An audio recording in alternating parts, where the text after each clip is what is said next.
pandemic and our economy, its impact on the goods we buy and what we are having trouble buying.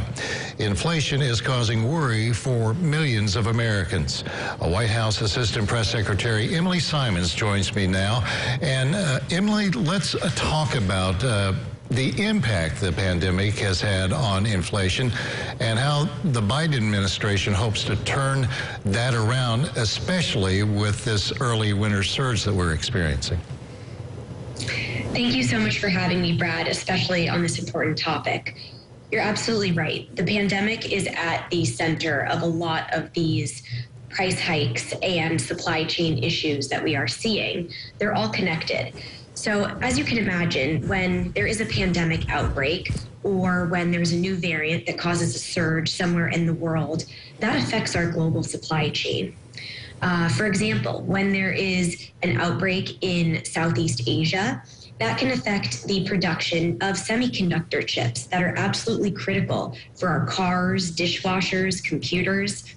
And it can also affect the transportation of goods from those countries into ours with labor issues and just generally with increased costs of shipping. So the Biden administration created the Supply Chain Disruptions Task Force earlier this summer, and we have been working day in and day out across the administration to focus on a few different areas that are most affected by these supply chain issues.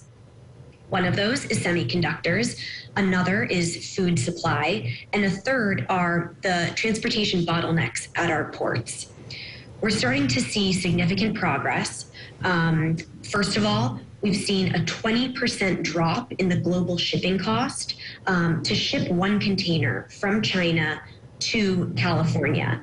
The ports of LA and Long Beach are some of our most trafficked ports. We're also hearing from some of the major retailers across our country, like Walmart, Dick's Sporting Goods, Best Buy, some of those really big retailers that many people buy their holiday presents, as well as those smaller ones like Etsy that represents over 5 million small businesses. Our CEOs that we're hearing from are confident that we are prepared for a robust holiday season. And with that being said, Emily, I know that if it's kind of like point A leads to point B.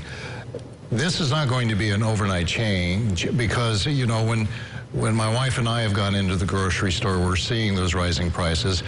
But on the other side of the equation, AAA is reporting that in Indiana, gasoline prices are slightly going down. How's that happening? You're right. So let's talk about both of those things. First, let's talk about gas. The president recently coordinated a strategic petroleum reserve release with several other key countries around the world. That was in an effort to help match supply to the demand, which has increased dramatically since the pandemic and since many of us were locked down. That effort has made a big difference in helping spur increased production. And in addition to that, the president has shined a light on potentially illegal conduct by oil and gas companies. Now, let me dig into that a little more. When there are drops in the price of crude oil, we would expect to see the drop in the price of gas at the pump for Americans. But we weren't seeing that connection, and that's concerning.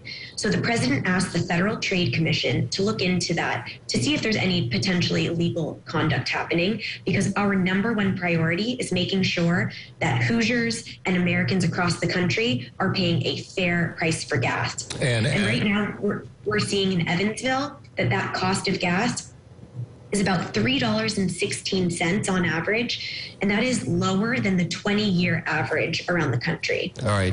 Emily, thank you so much. We could carry on this conversation, but I've got the clock that we have to unfortunately pay attention to, but thank you very much for joining us today.